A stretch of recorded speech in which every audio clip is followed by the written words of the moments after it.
ಕರ್ತನಾದ ಯೇಸು ಕ್ರಿಸ್ತನಲ್ಲಿ ಪ್ರಿಯರಾದ ದೇವಜನರೇ, ನಮ್ಮ ಕರ್ತನಾದ ಯೇಸು ಕ್ರಿಸ್ತನ ಅತ್ಯಧಿಕವಾದ ಕೃಪೆಯು ಸಮಾಧಾನವು ತಮಗೂ ತಮ್ಮ ಕುಟುಂಬದ ಪ್ರಿಯರೆಲ್ಲರಿಗೂ ಉಂಟಾಗಲಿ.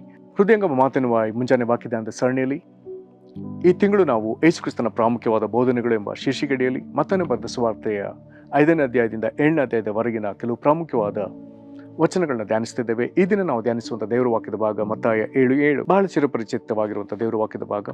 ಬೇಡಿಕೊಳ್ಳಿರಿ ನಿಮಗೆ ದೊರೆಯುವುದು, ಹುಡುಕಿರಿ ನಿಮಗೆ ಸಿಕ್ಕುವುದು, ತಟ್ಟಿರಿ ನಿಮಗೆ ತೆರೆಯುವುದು. ಯಾಕಂದರೆ ಬೇಡಿಕೊಳ್ಳುವ ಪ್ರತಿಯೊಬ್ಬನು ಹೊಂದುವನು, ಹುಡುಕುವನಿಗೆ ಸಿಕ್ಕುವುದು, ತಟ್ಟುವನಿಗೆ ತೆರೆಯುವುದು.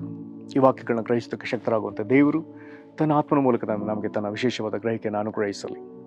ದೇವರ ವಾಕ್ಯ ಹೇಗೆ ಹೇಳ್ತಾ ಇದೆ? ಬೇಡಿಕೊಳ್ಳಿರಿ ನಿಮಗೆ ದೊರೆಯುವುದು, ಹುಡುಕಿರಿ ನಿಮಗೆ ಸಿಕ್ಕುವುದು, ತಟ್ಟಿರಿ ನಿಮಗೆ ತೆರೆಯುವುದು. ಇಲ್ಲಿ 3 ಕಾರ್ಯಗಳನ್ನ ಹೇಳ್ತಿದ್ದಾನೆ: ಬೇಡಿಕೊಳ್ಳಿರಿ, ಹುಡುಕಿರಿ, ತಟ್ಟಿರಿ. ನಂತರದಲ್ಲಿ ಆತನು ಹೇಳ್ತಿದ್ದಾನೆ ನಿಮಗೆ ದೊರೆಯುವುದು, ನಿಮಗೆ ಸಿಕ್ಕುವುದು, ನಿಮಗೆ ತೆರೆಯುವುದು. ಇಲ್ಲಿರುವಂಥ ಒಂದು ವ್ಯವಸ್ಥೆಯನ್ನು ನಾವು ಗ್ರಹಿಸಬೇಕು. ಏನು?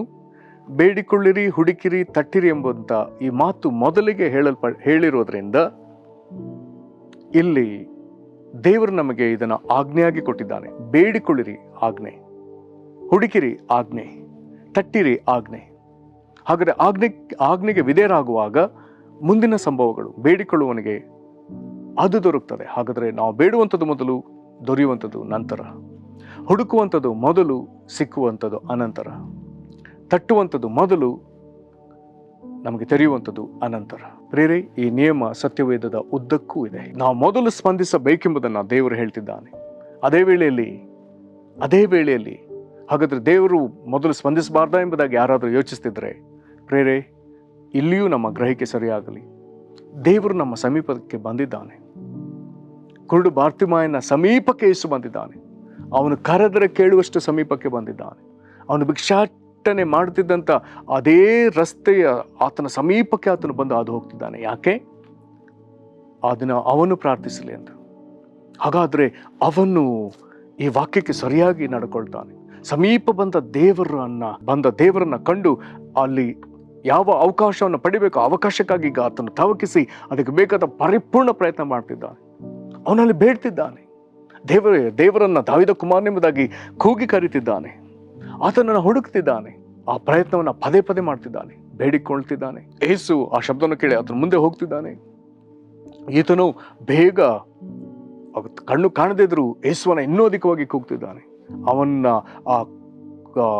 ಆತನ ಜೋರಾಗಿ ಕರೆಯುವಂಥದ್ದು ಅನೇಕರಿಗೆ ಕಿರಿಕಿರಿ ಆಗ್ತದೆ. ಅವರು ಗದ್ದಿಸ್ತಾರೆ. ಆತನು ಇನ್ನೂ ಅಧಿಕ ಶಬ್ದದಲ್ಲಿ ಆತನು ಪ್ರಯಾಸ ಪಡ್ತಾನೆ. ಕಟ್ಟುವಂಥದ್ದನ್ನು ಮಾತ್ರ ನಿಲ್ಲಿಸಲೇ ಇಲ್ಲ. ದೇವರನ್ನ ಪ್ರಾರ್ಥಿಸುವಂಥದ್ದನ್ನು ನಿಲ್ಲಿಸಲೇ ಇಲ್ಲ. ತನಗೆ ದೃಷ್ಟಿ ಬೇಕು ಅದನ್ನು ಹುಡುಕುವಂಥದ್ದನ್ನು ನಿಲ್ಲಿಸಲೇ ಇಲ್ಲ. ದೇವರಿಗೆ ಸ್ತೋತ್ರ. ವೇಗವಾಗಿ ಚಲಿಸುತ್ತಿದ್ದ ಯೇಸುವಿನ ಚಲನೆಯನ್ನು ನಿಲ್ಲಿಸಿದ ಪ್ರಾರ್ಥನೆ ಸತ್ಯವೇದದಲ್ಲಿ ಬಹಳ ಸೊಗಸಾದದ್ದು. ಅದು ಕುರುಡು ಬಾರ್ತಿಮಾಯನ ಪ್ರಾರ್ಥನೆ.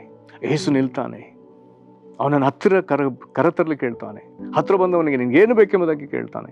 ಅವನ ದೃಷ್ಟಿ ಬೇಕೆಂಬುದಾಗಿ ಹೇಳಿದಾಗ ಆತನು ಅವನ ನಂಬಿಕೆಂತ ಅದು ದೊರೆಯಲಿ ಎಂಬುದಾಗಿ ಅವನಿಗೆ ದೃಷ್ಟಿ ಒದಗಿಸ್ತಾನೆ. ಎಂಥ ಒಳ್ಳೆಯ ಸಂಗತಿ ಪ್ರೇರೆ. ಹಾಗಾದರೆ ಯೇಸು ಕ್ರಿಸ್ತನ 8ನೇ ವಚನದಲ್ಲಿ ಮುಂದುವರೆದು ಹೇಳ್ತಾನೆ, ಯಾಕೆಂದರೆ ಬೇಡಿಕೊಳ್ಳುವ ಪ್ರತಿಯೊಬ್ಬನು ಹೊಂದುವನು, ಹುಡುಕುವವನಿಗೆ ಸಿಕ್ಕುವುದು, ತಟ್ಟುವನಿಗೆ ತೆರೆಯುವುದು. ಹಾಗಾದರೆ ನೀನು ಬೇಡಿಕೊಳ್ಳುವಾಗ ನೀನು ಬೇಡಿದನ ನಾನು ಕೊಡ್ತಾನೆ ಎಂಬುದಾಗಿ ದೇವರು ಇಲ್ಲಿ ಸ್ಪಷ್ಟೀಕರಿಸ್ತಿದ್ದಾನೆ. ಇಲ್ಲಿ ಇವುಗಳನ್ನ ಹೇಳಿ ಯೇಸು ಕ್ರಿಸ್ತನ ಮುಂದಿನ ಮಾತುಗಳನ್ನ ಸೊಗಸಾಗಿ ಮಾತನಾಡ್ತಾನೆ. ತಿರುಗಿ ಉದಾಹರಣೆಯೊಂದಿಗೆ ಆತನು ಬರ್ತಾನೆ. ಏನು? ನಿಮ್ಮಲ್ಲಿ ಯಾವನಾದರೂ ರೊಟ್ಟಿ ಕೇಳುವ ಮಗನಿಗೆ ಕಲ್ಲನ್ನು ಕೊಡುವನೇ? ಮಗು ತಿನ್ಲಿಕ್ಕೆ ರೊಟ್ಟಿ ಕೇಳಿದ್ರೆ ಅಪ್ಪ ಕಲ್ಲು ಕೊಡ್ತಾನ? ಯೇಸು ಸ್ವಾಮಿ ಪ್ರಶ್ನೆ ಮಾಡ್ತಿದ್ದಾನೆ. ನಂತರದಲ್ಲಿ ಮೀನು ಕೇಳಿದ್ರೆ ಹಾವು ಕೊಡ್ತಾನ? ಇದನ್ನು ಹೇಳಿ ಯೇಸು ಕ್ರಿಸ್ತನ ನಮ್ಮ ಹೃದಯದ ಕುರಿತಾಗಿ ಎಂಥ ಮಾತುಗಳನ್ನ ಹೇಳ್ತಾನೆ ಅಂತ ಹೇಳಿದ್ರೆ, ಹಾಗಾದ್ರೆ ಕೆಟ್ಟವರಾದ ನೀವು, ನಮ್ಮ ಹೃದಯ ಎಷ್ಟು ಹೊಲಸು, ಕೆಟ್ಟದ್ದು, ಕಠಿಣ.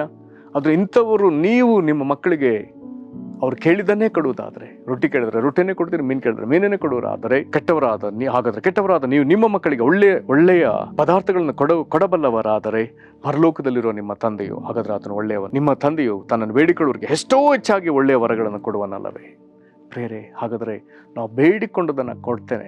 ದೇವರ ಚಿತ್ತಾನುಸಾರವಾಗಿ ಎಲ್ಲವನ್ನು ಒದಗಿಸುವ ದೇವರು. ಹಾಗಾಗಿ ನಮಗೆ ಬೇಡಿಕೊಳ್ಳುವಾಗ ನಮಗೆ ಮತ್ತೊಂದು ಸ್ಪಷ್ಟವಾಗಿ ಗೊತ್ತಾಗಬೇಕು. ಯೋಹಾನ 15:7ನೇ ವಚನ, ಅಲ್ಲಿ ನಮ್ಮ ಪ್ರಾರ್ಥನೆಗೆ ಬಹಳ ಬೆಂಬಲ ಕೊಡುವಂಥ ಒಂದು ಮಾತು ಬರ್ತದೆ. ನೀವು ನನ್ನಲ್ಲಿಯೂ ನನ್ನ ವಾಕ್ಯಗಳು ನಿಮ್ಮಲ್ಲಿಯೂ. ಹಾಗಾದ್ರೆ ನಾವು ಯೇಸು ಕ್ರಿಸ್ತನೊಳಗೂ ಯೇಸು ಕ್ರಿಸ್ತನ ನುಡಿಗಳು, ವಾಕ್ಯಗಳು ನಮ್ಮಲ್ಲಿಯೂ ನೆಲೆಗೊಂಡಿದ್ದಾರೆ. ಏನು ಬೇಕಾದರೂ ಬೇಡಿಕೊಳ್ಳ್ರಿ. ಹಾಗಾದರೆ ಒಬ್ಬ ವ್ಯಕ್ತಿ ಯೇಸು ಕ್ರಿಸ್ತನೊಳಗೆ ನೆಲೆಗೊಂಡಿದ್ದು, ಯೇಸು ಕ್ರಿಸ್ತನ ನುಡಿಗಳ ಇವನೊಳಗೆ ನೆಲೆಗೊಂಡಿದ್ದರೆ ಈತನಿಗೆ ದೇವರ ಮುಂದೆ ಹೋಗಿ ಏನು ಬೇಡಬೇಕು, ಹೇಗೆ ಬೇಡಬೇಕೆಂಬುದು ಆತನಿಗೆ ಚೆನ್ನಾಗಿ ಗೊತ್ತು. ಹಾಗಾದರೆ ಅಲ್ಲಿ ಯಾವ ವಿಧದ ಲೈಸೆನ್ಸ್ ಕೊಡ್ತಾನೆ ನೋಡ್ರಿ ಯೇಸು ಕ್ರಿಸ್ತನು. ನೆಲೆಗೊಂಡಿದ್ದಾರೆ, ಏನು ಬೇಕಾದರೂ ಬೇಡಿಕೊಳ್ಳ್ರಿ. ಹಾಗಾದರೆ ವಾಕ್ಯಾನುಸಾರವಾಗಿ, ತಂದೆಯ ಚಿತ್ತಕ್ಕನುಸಾರವಾಗಿ ಬೇಡಿಕೊಳ್ಳುವ ಅವನಿಗೆ ಅದು ಹೇಗೆ ಬೇಡಬೇಕೆಂಬುದಾಗಿ ಗೊತ್ತು. ಹಾಗಾದರೆ ಅವನೇನು ಬೇಡಿಕೊಂಡ್ರು ಕರ್ತನ ಕೊಡ್ತಾನೆ ಎಂಬುದಾಗಿ ಹೇಳ್ತಾನೆ.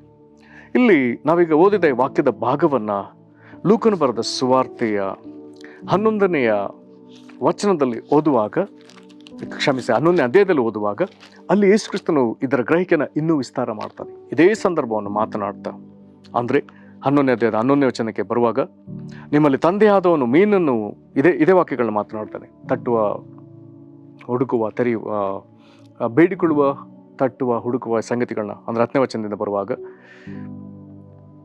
ಹಿಂದಿನಿಂದ, ಬೇಡಿಕೊಳ್ಳಿ ನಿಮಗೆ ದೊರೆಯುವುದು, ಹುಡುಕಿರಿ ನಿಮಗೆ ಸಿಕ್ಕುವುದು, ತಟ್ಟಿರಿ ನಿಮಗೆ ತೆರೆಯುವುದು. ಯಾಕೆಂದರೆ ಬೇಡಿಕೊಳ್ಳುವ ಪ್ರತಿಯೊಬ್ಬನು ಹೊಂದುವನು, ಹುಡುಕುವನಿಗೆ ಸಿಕ್ಕುವುದು, ತಟ್ಟುವನಿಗೆ ತೆರೆಯುವುದು. ನಿಮ್ಮಲ್ಲಿ ತಂದೆಯಾದವನು ಮೀನನ್ನು ಕೇಳುವ ಮಗನಿಗೆ ಮೀನನ್ನು ಕೊಡದೆ ಹಾವನ್ನು ಕೊಡುವನೇ? ಅಥವಾ ತತ್ತಿಯನ್ನು ಕೇಳಿದರೆ ಚೇಳನ್ನು ಕೊಡುವನೇ? ಹಾಗಾದರೆ ಕೆಟ್ಟವರಾದ ನೀವು ನಿಮ್ಮ ಮಕ್ಕಳಿಗೆ ಒಳ್ಳೆಯ ಪದಾರ್ಥಗಳನ್ನು ಕೊಡಬಲ್ಲವರಾದರೆ ಪರಲೋಕದಲ್ಲಿರುವ ನಿಮ್ಮ ತಂದೆಯು ತನ್ನನ್ನು ಬೇಡಿಕೊಳ್ಳುವವರಿಗೆ ಎಷ್ಟೋ ಹೆಚ್ಚಾಗಿ ಪವಿತ್ರಾತ್ಮ ವರವನ್ನು ಕೊಡುವನಲ್ಲವೇ? ಮತ್ತಾಯದಲ್ಲಿ ಒಳ್ಳೆ ವರಗಳು ಎಂಬುದಾಗಿ ಬರೆದದನ್ನು ಈಗ ಯೇಸು ಇಲ್ಲಿ ಲೂಕನ ಸುವಾರ್ತೆಯಲ್ಲಿ ಎಷ್ಟೋ ಹೆಚ್ಚಾಗಿ ಪವಿತ್ರಾತ್ಮ ವರ ಎಂಬುದಾಗಿ ಬರೆಯಲಾಗಿದೆ. ಹಾಗಾದರೆ ಪರಲೋಕದಿಂದ ನಮಗೆ ಅವಶ್ಯವಾಗಿ ಈಗ ಬೇಕಾಗಿರುವಂಥ ವರ ಅದು ಪವಿತ್ರಾತ್ಮನ ವರ. ಇದಕ್ಕಾಗಿ ನಾವು ಪರಲೋಕದ ದೇವರನ್ನು ಬೇಡಬೇಕು. ಪವಿತ್ರಾತ್ಮನ ವರಗಳು ನಮಗೆ ದೊರಕುವಂತೆ ನಾವು ಅದಕ್ಕಾಗಿ ಹುಡುಕಬೇಕು. ಮತ್ತು ದೇವರು ಕೊಡುವವರೆಗೂ ಇದಕ್ಕಾಗಿ ನಾವು ಪರಲೋಕದ ಬಾಗಿಲನ್ನು ಸತತವಾಗಿ ತಟ್ಟಬೇಕೆಂಬುದೇ ಇಲ್ಲಿ ದೇವರು ನಮ್ಮಿಂದ ಬಯಸ್ತಿರುವಂಥ ಸಂಗತಿ. ಕಾರಣ ಪವಿತ್ರಾತ್ಮನೇ ನಮಗೆ, ಯೇಸು ಕ್ರಿಸ್ತ ನಮಗೆ ಕೊಟ್ಟ ದೊಡ್ಡ ಸಹಾಯಕ, ಆದರಣಕರ್ತ, ನಮ್ಮನ್ನು ಸಕಲ ವಿಧದಲ್ಲಿ ಸತ್ಯಕ್ಕೆ ನಡೆಸುವ ಆತನು. ನಾವು ಈ ಲೋಕದಲ್ಲಿ ಹಾದು ಹೋಗಬೇಕಾದ ಎಲ್ಲ ಮಾರ್ಗಗಳಲ್ಲಿ, ವೈಯಕ್ತಿಕ ಜೀವಿತದಲ್ಲಿ, ಕುಟುಂಬದಲ್ಲಿಯೂ, ನಮ್ಮ ವೃತ್ತಿಯಲ್ಲಿಯೂ ಅಥವಾ ವಿದ್ಯಾಭ್ಯಾಸದಲ್ಲಿಯೂ, ದುಡಿಮೆಯಲ್ಲಿಯೂ, ದೇವರ ಸೇವೆಯಲ್ಲಿಯೂ, ಕರ್ತನ ಚಿತ್ತವನ್ನು ನೆರವೇರಿಸುವುದರಲ್ಲಿ, ಎಲ್ಲವುಗಳಲ್ಲಿ ನಾವು ಸತ್ಯಕ್ಕೆ ಸೇರಬೇಕಾದರೆ ಸತ್ಯದ ಆತ್ಮನು, ಪವಿತ್ರಾತ್ಮನು, ಈತನ ಸಹಾಯ ನಮಗೆ ಅವಶ್ಯ. ಹಾಗಾಗಿ ನಾವು ಪವಿತ್ರಾತ್ಮನ ಸಹಾಯವನ್ನು ಪಡ್ಕೊಳ್ಳುವುದಕ್ಕಾಗಿ ಎಡಬಿಡದೆ ಬೇಡಿಕೊಳ್ಳುವವರು, ನಾವು ಎಡಬಿಡದೆ ಪರಲೋಕವನ್ನು ಹುಡುಕುವವರು, ಎಡಬಿಡದೆ ಪರಲೋಕದ ಬಾಗಿಲನ್ನು ತಟ್ಟುವವರು. ಕರ್ತನಲ್ಲಿ ಪ್ರೀತಿಯುಳ್ಳ ದೇವಜನರೇ, ಇದು ಬಹಳ ಸಮಾಧಾನ, ಸಂತೃಪ್ತಿಕರವಾದ ಜೀವಿತ, ದೇವರ ಐಕ್ಯತೆಯಲ್ಲೇ ಜೀವಿಸುವ ಜೀವಿತ. ದೇವರು ನಮಗೆ ಇದರ ಗ್ರಹಿಕೆಯನ್ನು ಕೊಟ್ಟು ಈ ವಿಧದಲ್ಲಿ ದೇವರೊಂದಿಗೆ ಸತತವಾಗಿ ಬೇಡಿಕೊಳ್ಳುವುದಕ್ಕೂ, ಹುಡುಕುವುದಕ್ಕೂ, ತಟ್ಟುವುದಕ್ಕೂ ಆತ ನಮ್ಮನ್ನು ಬಲಪಡಿಸಲಿ. ಈ ಕಾರ್ಯದಲ್ಲಿ ನಾವು ಕಡ್ಡಾಯವಾಗಿ ಉತ್ತರವನ್ನು ಕಾರಣ ಬೇಡಿಕೊಳ್ಳುವವನಿಗೆ ದೊರೆಯುವುದಂತೆ, ಹುಡುಕಿರಿ ನಿಮಗೆ ಸಿಕ್ಕುವುದೆಂಬುದಾಗಿ ಆತನು ಮಾತು ಕೊಟ್ಟಿದ್ದಾನೆ, ತಟ್ಟಿ ನಿಮಗೆ ತೆರೆಯುವುದೆಂಬುದಾಗಿ ಮಾತು ಕೊಟ್ಟಿದ್ದಾನೆ.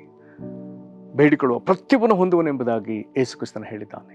ಪ್ರಾರ್ಥನೆ ಮಾಡೋಣ. ಮಹಾಕೃಪೆಯ ಪರಲೋಕ ತಂದೆ, ನಮ್ಮ ಪ್ರಾರ್ಥನೆ ಜೀವಿತವನ್ನು ಬಲಪಡಿಸುವಂತೆ ನಿನ್ನ ಬಳಿ ನಾವು ಏನನ್ನು ಬಯಸಬೇಕೆಂಬುದನ್ನು ಈ ವಾಕ್ಯಗಳಿಂದ ಕಲಿಸಿಕೊಡ್ತಿರುವುದಕ್ಕಾಗಿ ಸ್ತೋತ್ರ. ದೇವರೇ, ಬೇಡಿಕೊಳ್ಳುವವನಿಗೆ ನೀನು ಕೊಡುವಂಥ ದೇವರು, ಹುಡುಕುವವನಿಗೆ ಸಿಕ್ಕುವಂತೆ ಮಾಡುವ ದೇವರು, ತಟ್ಟುವವನಿಗೆ ತೆರೆಯುವಂತೆ ಮಾಡುವ ದೇವರು, ಬೇಡಿಕೊಳ್ಳುವ ಪ್ರತಿಯೊಬ್ಬನಿಗೆ ಕರ್ತನೆ ನೀನು ಕೊಡುವಂಥ ದೇವರು, ಅದಕ್ಕಾಗಿ ಸ್ತೋತ್ರ. ಪ್ರಾರ್ಥನೆ ಕೇಳುವ ದೇವರೇ ನಿನಗೆ ಸ್ತೋತ್ರ. ಕರ್ತನೆ, ನರರೆಲ್ಲರೂ ನಿನ್ನ ಬಳಿಗೆ ಬರಬೇಕೆಂಬುದಾಗಿ ನಿನ್ನ ಅಪ್ಪಣೆ ಉಂಟಲ್ಲ, ಅದಕ್ಕಾಗಿ ಸ್ತೋತ್ರ. ಕರ್ತನೆ, ಈ ಪ್ರಿಯರು ಪ್ರಾರ್ಥಿಸುವುದಕ್ಕೂ ವಿಶೇಷವಾಗಿ ಕರ್ತನೆ, ಕೆಟ್ಟವರಾದ ನೀವು ನಿಮ್ಮ ಮಕ್ಕಳಿಗೆ ಒಳ್ಳೆ ಪದಾರ್ಥಗಳನ್ನು ಕೊಡಬಲ್ಲವರಾದರೆ ಪರಲೋಕದಲ್ಲಿರುವ ನಿಮ್ಮ ತಂದೆಯು ತನ್ನನ್ನು ಬೇಡಿಕೊಳ್ಳುವವರಿಗೆ ಎಷ್ಟೋ ಹೆಚ್ಚಾಗಿ ಪವಿತ್ರಾತ್ಮ ವರವನ್ನು ಕೊಡುವನಲ್ಲೋ ಎಂಬುದಾಗಿ ಹೇಳಿದೆಯಲ್ಲ. ಏಸಪ್ಪ, ಈ ವಾಕ್ಯವನ್ನು ಹೇಳುವಾಗ ನಿನ್ನ ತಂದೆಯನ್ನು ನಮ್ಮ ತಂದೆಯಾಗಿ ನಿನ್ನ ನಮಗೆ ಕೊಟ್ಟಿದೆಯಲ್ಲ, ನಾವು ಪವಿತ್ರಾತ್ಮ ವರವನ್ನು ಹೊಂದಿಕೊಳ್ಳಬೇಕೆಂದು ನಿನ್ನ ಪರಲೋಕದ ತಂದೆಯನ್ನು ನಮ್ಮ ತಂದೆಯಾಗಿ ಕೊಟ್ಟಿದೆಯಲ್ಲ, ಅದಕ್ಕಾಗಿ ನಿನಗೆ ನಾವು ಸ್ತೋತ್ರ ಹೇಳ್ತೇವೆ. ಈ ಪ್ರಿಯರನ್ನು ಆಶೀರ್ವದಿಸಿರಿ, ಸಕಲ ವಿಧದಲ್ಲಿ ಸತ್ಯಕ್ಕೆ ನಾವು ಸೇರುವಂತೆ ಕರ್ತನೆ, ನೀನು ನಮಗೆ ಕೊಡುವಂತೆ ಪ್ರತಿ ಜವಾಬ್ದಾರಿಯನ್ನು ಪೂರೈಸಲಿಕ್ಕಾಗುವಂತೆ ನೀನು ನಮ್ಮನ್ನು ವಿಶೇಷವಾಗಿ ಆಶೀರ್ವದಿಸಪ್ಪ. ನಿನಗೆ ಮಾಡೋದಕ್ಕಾಗಿ ಸ್ತೋತ್ರ. ನಮ್ಮ ನಿನ್ನ ಕರಗಳಿಗೆ ಒಪ್ಪಿಸಿಕೊಡ್ತೇವೆ. ಯೇಸು ಕ್ರಿಸ್ತನ ಹೆಸರಲ್ಲಿ ಬೇಡಿದೆವು ನಮ್ಮ ತಂದೆಗೆ, ಆಮೇಲೆ. ಕರ್ತನೆ ನಿಮ್ಮನ್ನು ಆಶೀರ್ವದಿಸಲಿ. ವಂದನೆಗಳು.